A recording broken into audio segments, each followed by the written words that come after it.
Anantapuram urban ఏరియాలో కట్టిన టిడ్కో ఇళ్లను పరిశీలించిన అనంతపురం అర్బన్ ఎమ్మెల్యే దగ్గుపాటి వెంకటప్రసాద్ మాట్లాడుతూ త్వరలోనే వీటిని పూర్తి చేసి లబ్ధిదారులకు అందజేస్తామని తెలిపారు.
ఈరోజు అనంతపురం అర్బన్ నియోజకవర్గంలో టిడ్కో హౌసెస్ పరిశీలించడం జరిగింది.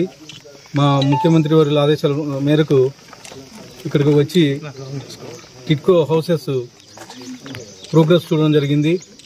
మేము 2014-19లో ఏవైతే హౌసెస్ కన్స్ట్రక్షన్ చేసి ఉంచామో అదే ప్రోగ్రెస్ గత 5 ఏళ్లలో ఏమీ జరగలేదు. కేవలం బెనిఫిషియర్స్ మాత్రమే మార్చుకున్నారు 5 ఏళ్లలో. వాళ్ళకి సంబంధించిన కార్యకర్తలకి వీళ్ళకి మాత్రమే హౌసెస్ ఇచ్చారని చెప్పేసి తెలియజేస్తాను. అలాగే ఇంకొక 80 crores ఇక్కడ ఇన్వెస్ట్ చేస్తే దాదాపు 2300 హౌసెస్ అందుబాటులోకి వస్తాయి. వీళ్ళంతా ఆల్మోస్ట్ 80% వర్క్ అయిపోయింది, ఒక 20% పెండింగ్ ఉంది. ఇది మా గృహ నిర్మాణ శాఖ మంత్రి ఎవరైతే ఉన్నారో వాళ్ళ దృష్టి తీసుకెళ్లి దీన్ని కంప్లీట్ చేయిస్తానని చెప్పేసి తెలియజేయడం జరుగుతుంది.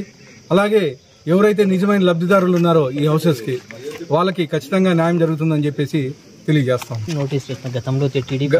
గతంలో టీడీపీ హయాంలో తీసుకున్న హౌసెస్ లబ్ధిదారులు ఎవరైతే ఉన్నారో వాళ్ళకి వైఎస్ఆర్సీపీ వచ్చిన తర్వాత బ్యాంక్ లోన్లు ఇప్పించడం జరిగింది. ఆ లోన్లు ఏవైతే ఉన్నాయో అవి కానీ గవర్నమెంట్కి ఆల్రెడీ పే చేశారు. ఇప్పుడు ఈ బ్యాంక్ లోన్ నోటీసులు లబ్ధిదారులకు వస్తున్నాయి. ఇందులో హౌసెస్ హ్యాండ్ ఓవర్ చేయకపోగా లబ్ధిదారుల మీద ఇది భారం మోపుతుంది. ఖచ్చితంగా దీని కానీ మా ముఖ్యమంత్రి వారి దృష్టికి తీసుకెళ్లి న్యాయం చేస్తామని చెప్పేసి తెలియజేస్తాం.